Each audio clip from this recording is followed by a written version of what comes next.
date ngayon ay October 6, 2024. So ayan, dediretso na kami ng Grace Medical Hospital sa may San Jose del Monte, Bulacan. Doon kasi nag-aano si Doc, yung OB ni May.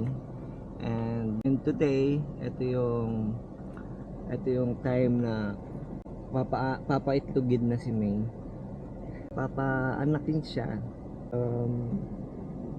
Cesarean kasi nga may ginawang test sa kanya kanina, sa test sa contraction. Bumababa yung heart rate ni baby kapag nagko-contract. So baka hindi kayanin yung normal delivery, kaya cesarean siya. We hope na maging successful ang operation. Sana maging okay silang dalawa. Ayun lang, iano ko muna, mag-drive muna ako daw papunta doon. Mag-drive muna ako at